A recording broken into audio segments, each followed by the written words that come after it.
وہیں ہم بیٹھ کے بات چیت کریں گے کہ بلایا کس سلسلے میں.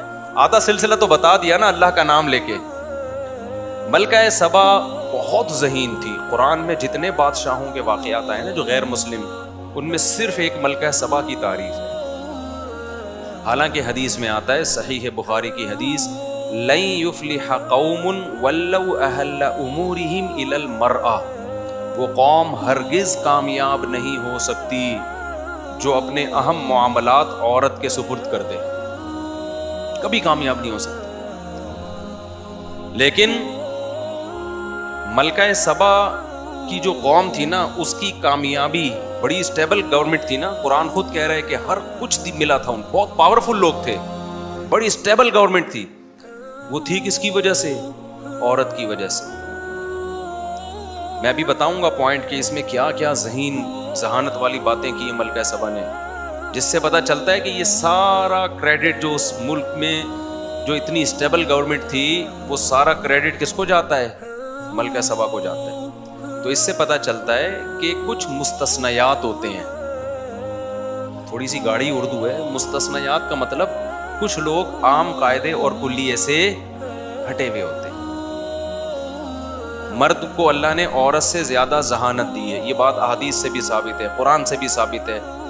لیکن کچھ عورتیں مردوں سے زیادہ ذہین ہو سکتی ہیں. اب وہ چند ایک کو دیکھ کر یہ نہیں کہہ سکتے کہ ہر عورت ذہین ہوتی ہے. نہیں بھائی، حوصلہ برداشت اللہ نے مردوں میں عورت سے زیادہ رکھا ہے. کچھ مستثنا ہوتی ہے. تو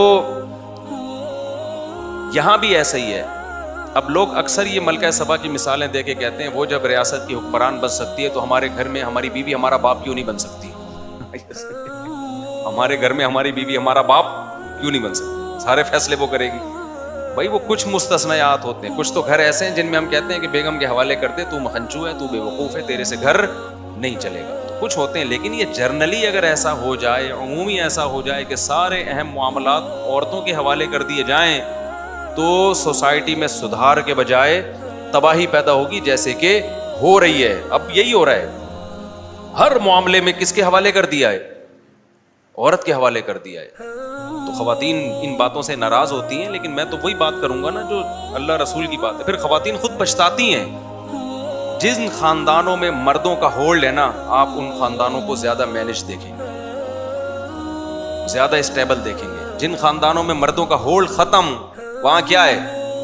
مسائل کھڑے ہو جائیں. تو ایک چھوٹی سی مثال دے کے آگے چلتا ہوں. چند عورتیں تو بہت ذہین ہوتی ہیں جو میرا بیان سن رہی ہیں یا سنیں گی بعد میں، وہ تو ہیں ہی بہت ذہین. ان کے علاوہ کی بات کر رہا ہوں کہ دیکھو، ذہین ہونے یا نہ ہونے، سمجھدار ہونے یا نہ ہونے کے لیے چند علامتیں دیکھی جاتی ہیں.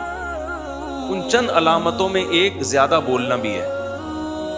جو سمجھدار لوگ ہوتے ہیں نا، بہت زیادہ بولتے نہیں ہیں. وہ اپنی بات کو مختصر اور جامع انداز میں پیش کرتے ہیں.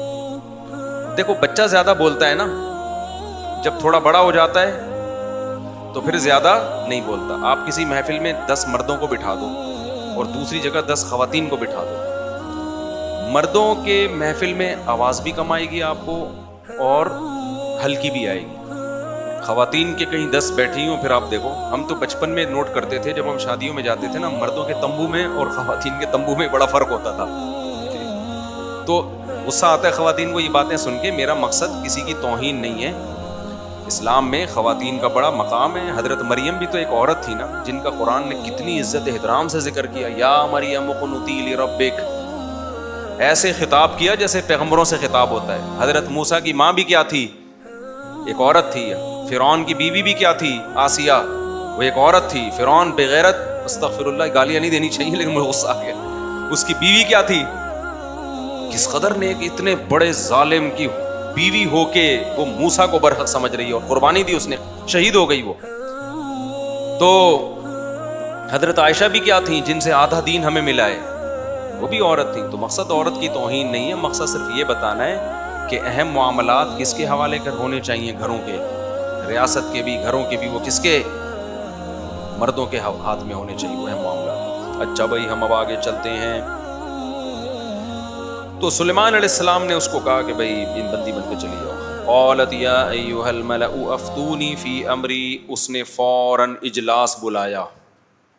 یہ اس کی ذہانت کا پہلا پوائنٹ ہے. فوراً فیصلہ نہیں کیا کہ بھائی یہ بات کیسے کر رہے ہیں یار, تو بات کرنے کا انداز, بندی بن کے چلی آؤ, ٹھیک ہے نا, اللہ کے نام سے جو بڑا مہربان نہایت رحم کرنے والا. ہم تو سورج کو مانتے ہیں, سورج کا تو کہیں تذکرہ ہے ہی نہیں. ہم تو سورج کی عبادت کرنے والے لوگ ہیں, ان کا سورج کا تو تذکرہ ہی نہیں. چلو اللہ کا تذکرہ کیوں کر دیا پھر اگر سورج کا نہیں کرنا تھا؟ اور یہ کون سا اسٹائل ہے؟ اللہ تعالی علیہ, سرکشی مت کرو, فرما بردار بن کے چلی آؤ. بس فوراً فوجیں بھیجو, خط کو پھاڑا جیسے وہ ہرقل نے کیا تھا, تو فوراً جو ہے نا بس فیصلہ ہوگا. میزائلوں اور توپوں کا رخ کہاں کر دو؟ ادھر کو کر دو. نا نا نا, قرآن کیا کہتا ہے؟ امرہم شورا بینہم, اہل ایمان جب بھی اہم فیصلے کرتے ہیں تو پہلے کیا کرتے ہیں؟ مشورے. آپ بھی یہی کیا کریں. مشورے کا مقصد یہ نہیں ہوتا کہ دوسرے کی رائے پر عمل کرنا ہے. مشورے کا مقصد یہ ہوتا ہے کہ ہو سکتا ہے میں جو فیصلہ کرنے جا رہا ہوں اس میں کچھ ایسے نقصان کے پہلو ہوں جن کی میری جن کی طرف توجہ نہ ہو. تو مشورے سے وہ تمام پازیٹیو اور نیگیٹو پہلو آپ کے سامنے آ جاتے ہیں, جس کی وجہ سے فیصلہ کرنے میں آسانی ہوتی ہے. تو فیصلہ آپ نہیں کرنا ہے, ایسا کبھی نہیں ہونا چاہیے مشورے میں آپ اپنی رائے چھوڑ کے اس کی رائے لے لیں. نا نا نا, امیر پر فرض ہے کہ رائے اپنی ہی چلائے گا وہ, لیکن مشورے لے کے اس کو اس کی رائے میں نکھار پیدا ہو جائے. تو ملکہ سبا کی پہلی عقل مندی, یا ایھا الملأ افتونی فی امری, میرے معاملے میں مجھے فتویٰ دو. فتویٰ کا مطلب یہاں پر مشورہ دو مجھے. ما کنت قاطعۃ امرا حتی تشہدون, دوسری ذہانت کی بات کہنے لگی میں اس وقت تک یقینی فیصلہ نہیں کروں گی جب تک تم لوگ مشورہ نہیں دو گے. یہ دوسری ذہانت کی بات. کیا مطلب؟ میری نظر میں تمہارے مشورے کی بہت اہمیت ہے. بعض دفعہ مشورہ لیا جاتا ہے سامنے والے کو الو بنانے کے لیے, فارمیلٹی پوری کرنے کے لیے. آدمی پہلے سے فیصلہ کر کے بیٹھا ہوا ہوتا ہے, ایسا بھی ہم نے دیکھا ہے. فیصلہ تو کر لیا ویسے یار, تاکہ لوگ بولیں کہ جناب صدر صاحب اور وزیر اعظم صاحب نے اہم ہی فیصلہ سنا دیا, تو چلو یار اجلاس بلاؤ, تھوڑا ایک فارمیلٹی پوری کر لو, یہ تھوڑا سا خوش ہو جائیں گے.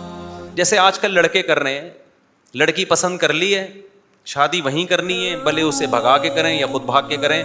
ابا کو کہہ رہے ہوتے ہیں ابا میں آپ سے ایک مشورہ کرنا چاہتا ہوں کہ ایکچولی ایک لڑکی مجھے پسند آئی ہے, تو آپ بتائیں کہ کیسی مناسب رہے گی کہ نہیں رہے گی. حالانکہ پہلے سیٹنگ 1 مہینے سے بولو چل رہی ہوتی, ابا کو الو بنانے کے لیے, تاکہ ابا یہ نہ کہیں کہ مجھے تو بیچ میں ڈالا ہی نہیں. تو یہ مارکیٹ میں کیا ہو رہا ہے, بلکہ یہاں تک ہو رہا ہے کہ شادی بھی ہو چکی ہوتی ہے, پہلے نکاح بھی ہو چکا ہوتا ہے, پھر پبلک کو بیوقوف بنانے کے لیے ان سے مشورے لیے جاتے ہیں. لڑکی والے آ رہے ہیں, لڑکے والے جا رہے ہیں, صاحب ابے ان کے بچہ ہونے والا ہے بھائی, ٹھیک ہے نا,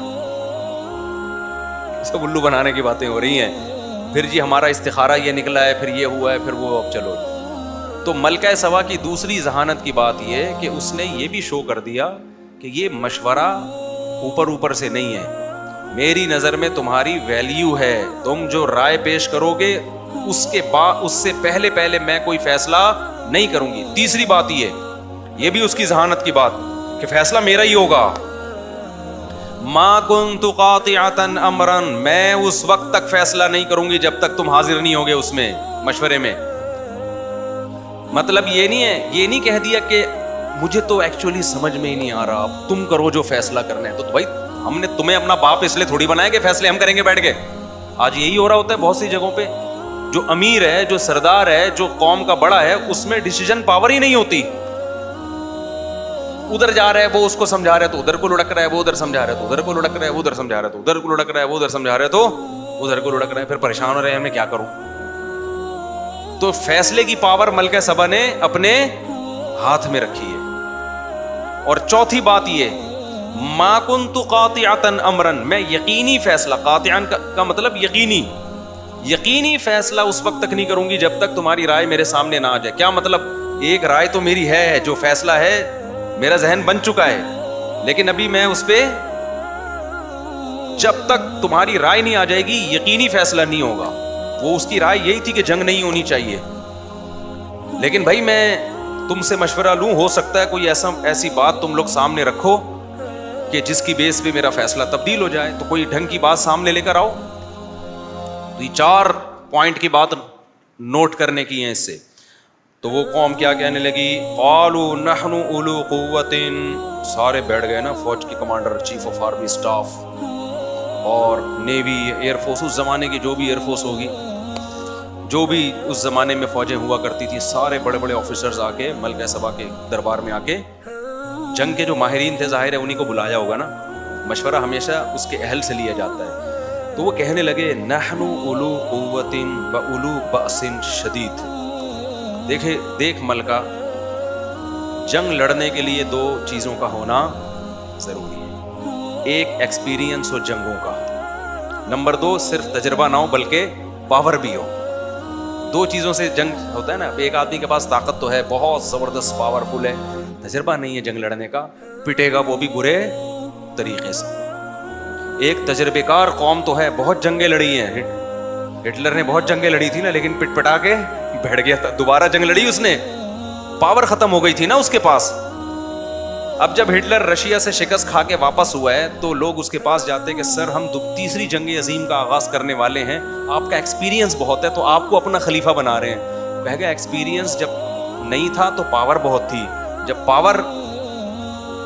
ایکسپیرینس نہیں تھا تو پاور بہت تھی، جب ایکسپیرینس آیا تو پاور ختم ہو گئی۔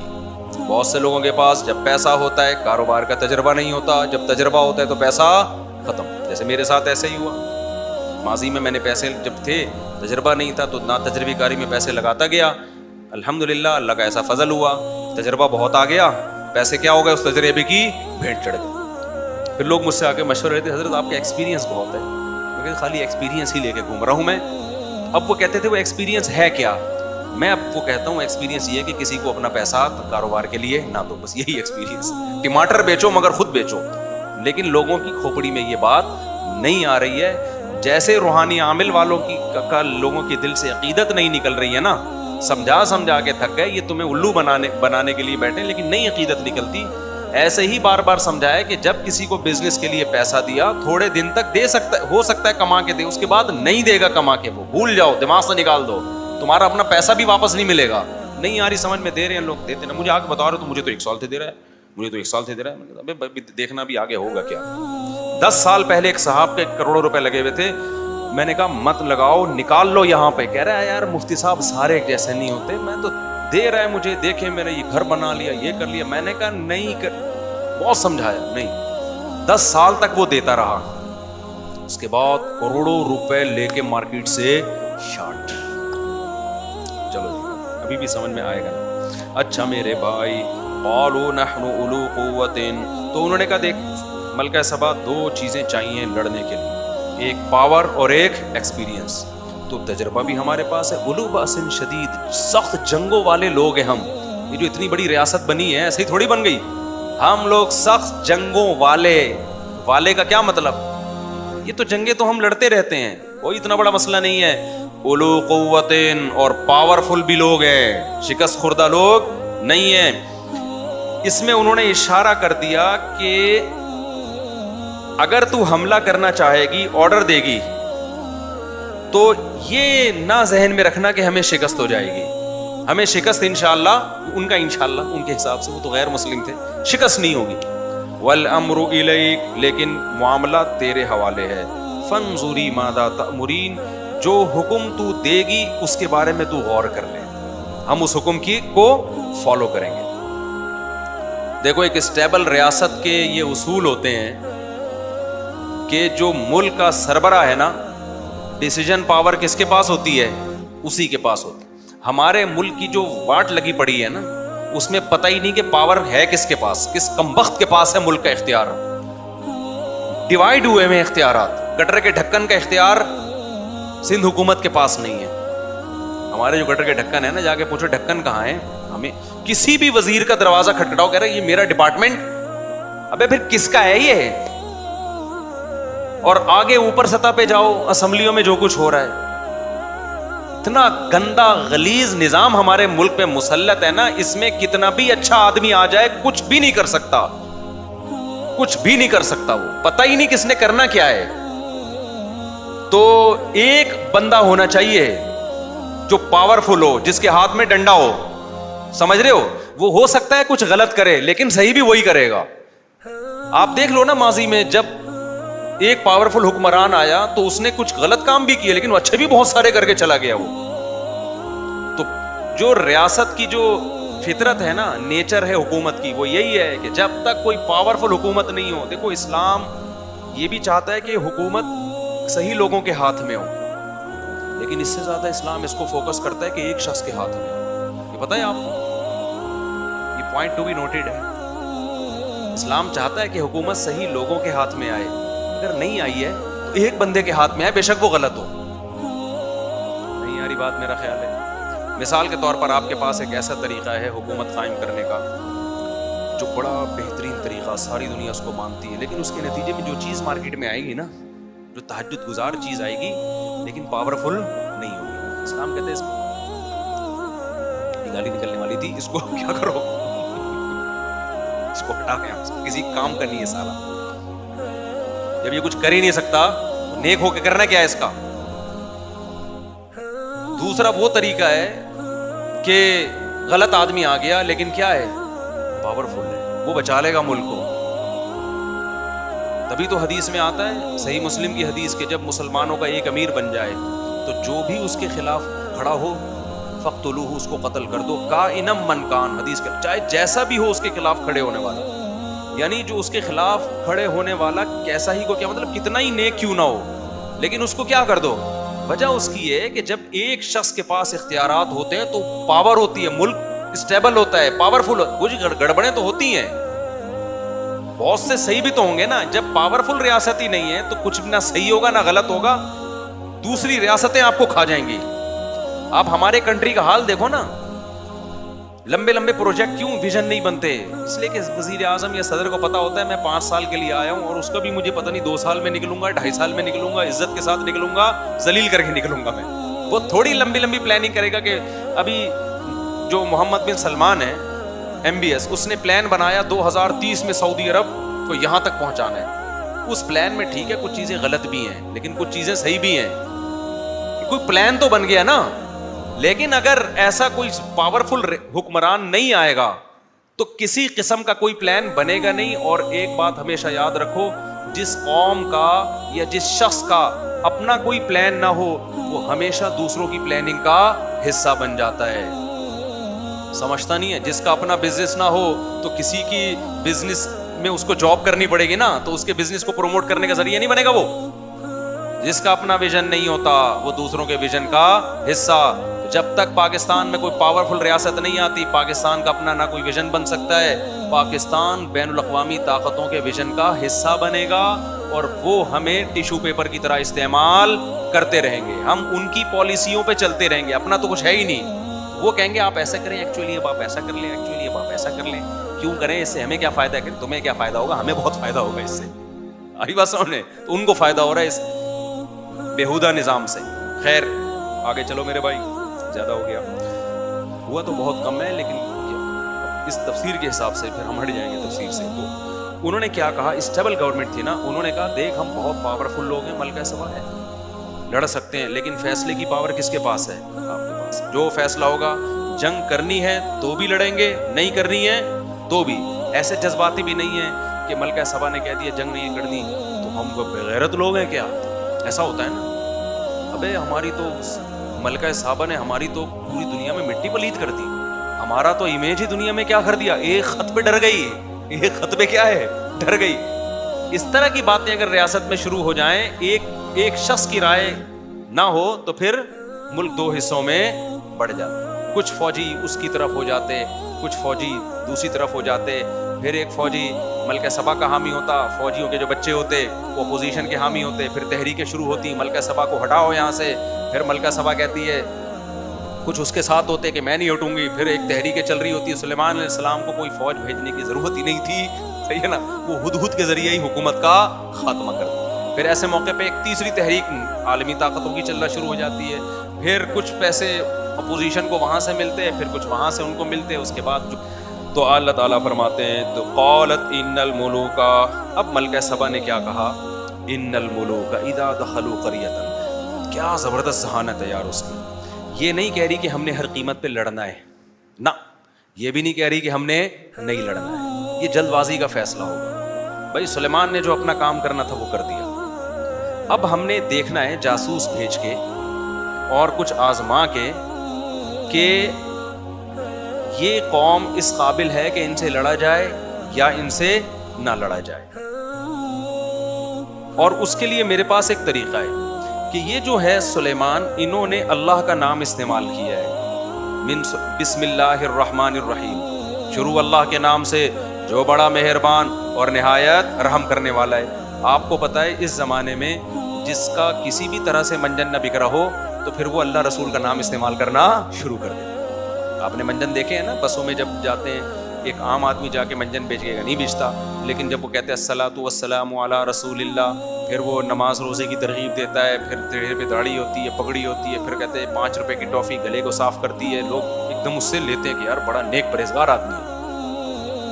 جس حکیم کی دکان نہ چل رہی ہو وہ طب نبوی کا لیبل لگا کے اپنا منجن مارکیٹ میں بیچنا کہ قرآن اور سنت کی روشنی میں علاج کرتا ہوں. کلونجی میں ہر بیماری کی شفا ہے. ہم نے کلونجی سے 20 قسم کی دوائیں بنائی ہیں، بخاری کی حدیث ہے. منجن مارکیٹ میں کیا ہوتا ہے؟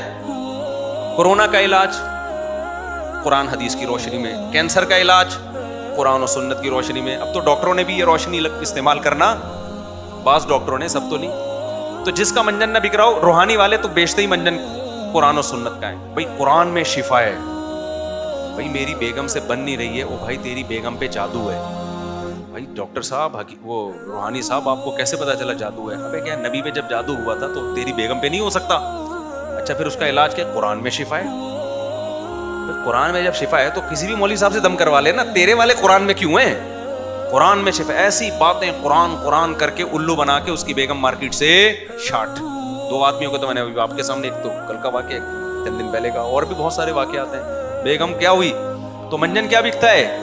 مذہب کا. بہت آرام سے ملکہ سبا نے کہا یہ ایک مذہب کا لیبل لگا رہے ہیں سلیمان علیہ السلام، یعنی ان کی دعوت میں کیا ہے؟ اللہ، توحید. تو اگر یہ واقعی نیک آدمی ہے نا، واقعی نیک ہے، ہم اس سے نہیں لڑ سکتے. پھر ہم اس سے نہیں لڑ سکتے واقعی. یہ یعنی اسے جو ہماری حکومت گرانی ہے اور اپنی حکومت قائم کرنی ہے، اگر یہ اللہ کا نظام نافذ کرنا چاہتے ہیں تو پھر ہم اس سے نہیں لڑ سکتے. اور اگر یہ زمین کے لیے جنگ ہے، جیسے کہ اس زمانے میں اب بھی ہوتی ہے، اس زمانے میں کیا زمینوں کے لیے جنگ ہوتی ہے نا، بھائی اس علاقے پہ بھی قبضہ ہو جائے، اس علاقے پہ بھی قبضہ ہو جائے، اس کے پیٹرول کے کنویں میرے پاس آ جائیں، ادھر گیس کے کنویں میرے پاس آ جائیں، کوئلے کی کانیں ہمارے. اب تو یہی جنگیں ہو رہی ہیں دنیا میں. لیبل اس پہ کچھ اور لگایا جاتا ہے، پیچھے یہی ہوتا ہے. نظریاتی جنگ نہیں ہوتی اب. تو اگر یہ مادہ پرستی کی جنگ ہے تو بھائی اس کو اتنے ہدیے دو، اتنا پیسہ دو کہ یہ پیسہ دیکھ کے اپنی دعوت اور تحریک سے پیچھے ہٹ جائیں. کیا بہترین ذہانت ہے یا نہیں ہے؟ لہذا کہنے لگی جنگ میں جلدی نہیں کرنی، کیونکہ ہمیں فتح کے بجائے شکست بھی ہو سکتی ہے. ان الملوک اذا دخلوا قریۃ، یاد رکھو جب شکست ہوتی ہے نا تو بادشاہ لوگ جب کسی بستی میں داخل ہوتے ہیں، افسدوها، اس بستی کا بیڑا غرق کر دیتے ہیں. وجعلوا اعزۃ اہلها اذلۃ، قوم کے معزز لوگوں کو ذلیل کر دیتے ہیں. وکذالک یفعلون، اگر یہ حق پر نہیں ہوئے اور ہماری ان سے جنگ ہوئی اور بالفرض ان کو فتح ہو گئی تو ہمارا بھی انجام یہی ہوگا. اس کے یہ بھی تو دیکھو نا، یہ بھی ہو سکتا ہے. لہذا جلد بازی نہ کرو. اس کو ہم آزماتے ہیں کہ یہ واقعی اللہ کا نیک بندہ ہے، نظریے کی بیس پہ جنگ کرنا چاہ رہے ہیں، یا صرف زمینی جنگ ہے، مادہ کی جنگ ہے، ان کو حکومت کا نشہ ہے. تو انی مرسلۃ الیہم بہدیۃ، بہت مہنگے مہنگے ہدیے گفٹ ان کے پاس بھیجتی ہوں میں، بہت مہنگے مہنگے تحفے بھیجتی ہوں ان کے پاس. ہیرے جو ظاہر ہے ان کے پاس تو بہت کچھ تھا. فناظرۃ، پھر میں دیکھتی ہوں بما یرجع المرسلون، کہ جو میں قاصد بھیجوں وہ کیا واپس پیغام لے کر آتے ہیں. اگر ان کی دعوت میں تھوڑی لچک ہو گئی نا، تھوڑی سی بھی لچک ہو گئی، اس کا مطلب ان کو اپنی تحریک پر خود ہی اعتماد نہیں. اس کی مثال ایسے جیسے آپ نے 3 طلاقیں دی اور مفتی صاحب نے فتویٰ دیا، بیوی حرام ہو گئی، اس کے بعد اگلے دن آپ خوب نوٹوں کا تھیلا لے کر آئے، مفتی صاحب حرام ہوئی ہے کہ نہیں ہوئی ہے؟ مفتی صاحب کہیں گے دوبارہ بتانا کس طرح سے دی تھی. اگر یہ دوبارہ سوال پوچھا جا رہا ہے، جب نوٹ کا تھیلا نہیں تھا تو پھر تو زیادہ ڈیٹیل میں نہیں گئے تھے. اب جب تھیلا ملا ہے تو تھوڑا لہجے میں کیا آ گئی ہے؟ نرمی. اٹ مینس کہ یہ مولوی صاحب 2 نمبر آدمی ہے. بھائی تھیلے سے پہلے بھی وہی مسئلہ ہے، تھیلے کے اگر ڈیٹیل طلب تھی تو پھر کل ہی لے لیتے ہیں نا تفصیل. کیا خیال ہے بھائی؟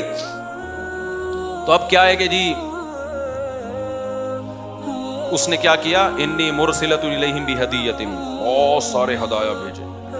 تو کیا ہوا, سلیمان علیہ السلام کے پاس جب آئے تو سلیمان علیہ السلام کی دعوت میں بجائے لچک پیدا ہونے کے اور سختی پیدا ہو گئی. اور کیا ہو گئی, سختی. قال اتمدوننی بمال, تم مجھے پیسوں کے ذریعے میری ہیلپ کر رہے ہو, یہ کیا کر رہے ہو بھائی؟ میں بات تم سے کیا کر رہا ہوں, اللہ کی بات کر رہا ہوں, توحید کی بات کر رہا ہوں. شرک چھوڑ دو, انسان کا بچہ بن کے کیا ہو, چلی آؤ, اور تم مجھے پیسے دے رہی ہو.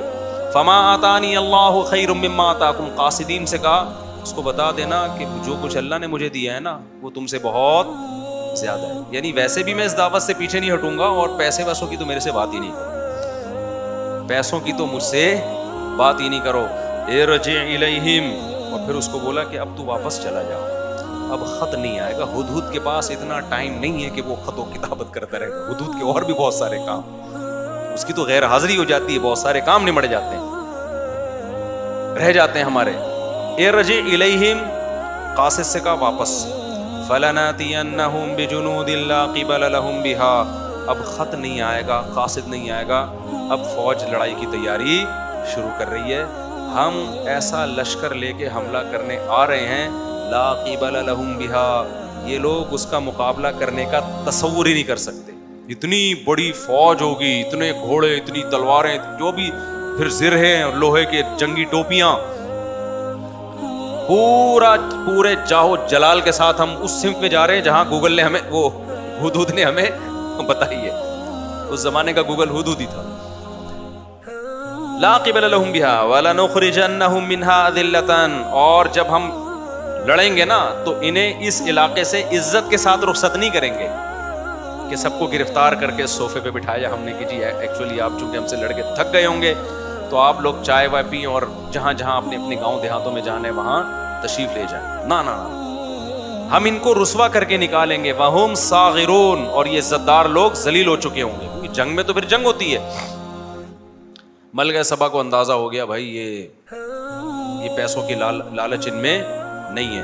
فوراً کیا کہنے لگی, تو ہدہد یہ سے ہے نا, یہ مخابرے کا کام کر رہا تھا, جا جا کے جو بھی ہے نا پرچیاں لا رہا تھا وہاں سے. تو حضرت سلیمان علیہ السلام کو پتہ چل گیا کہ جی ملکہ سبا نے پورا جو قافلہ اپنا, جو بھی اس کے آرمی کا چیف ہوگا یا جتنے بھی لوگ تھے ان کے ساتھ پلان کیا, جا کے تفتیش احوال کے لیے ہم وہاں چلتے ہیں. جنگ بندی کا فیصلہ نہیں کیا, لیکن اب اس دعوت کو اس نے ویلیو دینا شروع کر دی کہ بھئی یہ ایسی بات نہیں ہے, جا کے ہمیں ملنا پڑے گا. تو ملکہ سبا اپنے قافلے کے ساتھ پورے جاہو جلال کے ساتھ نکل گئی سفر پہ. لمبے لمبے سفر ہوتے تھے اونٹوں پہ, گھوڑوں پہ. تو وہ نکلی ہے تو ادھر سلیمان علیہ السلام کو خبر ہو گئی کہ بھئی وہ آ رہی ہے. تو سلیمان علیہ السلام نے سوچا اب یہاں حکمت کہ اس کو معجزے دکھائے جائیں, کیونکہ مقصد کسی کی گردنیں اڑانا, خامخواہ میں مارنا پیٹنا نہیں ہے. مقصد تو یہ ہے کہ بھئی دعوت سننے کے لیے تیار تو ہو نا, جب تیار ہو تو پھر ہم اس کو دکھائیں گے معجزے. اور ظاہر ہے معجزے پیغمبروں ہی کے ہاتھ پہ ظاہر ہوتے ہیں. تو اس وقت ارادہ کیا سلیمان علیہ السلام نے 2 معجزے دکھانے کا. ایک یہ کہ اس کا تخت اس کے آنے سے پہلے یہاں آ جائے, وہ دیکھ کے حیران ہو جائے کہ بھئی یہ کیا یہ یہاں کیسے آ گیا, یہ تو اللہ ہی کا کام ہو سکتا ہے, یہ مخلوق کے بس میں نہیں ہے. دوسرا, ایسا بہترین شیشے کا فرش بنایا, اتنا خوبصورت تھا کہ وہ دیکھنے میں تالاب لگتا تھا, پانی, لہریں تھیں اس میں. تو وہ جب یہ دیکھے گی تو وہ یقین آ جائے گا کہ بھئی یہ کس کا کام ہے, یہ اللہ کا کام ہو سکتا ہے, یہ معجزہ ہو سکتا ہے. تو سلیمان علیہ السلام نے کہا ایا ایھا الملأ ایکم یاتینی بعرش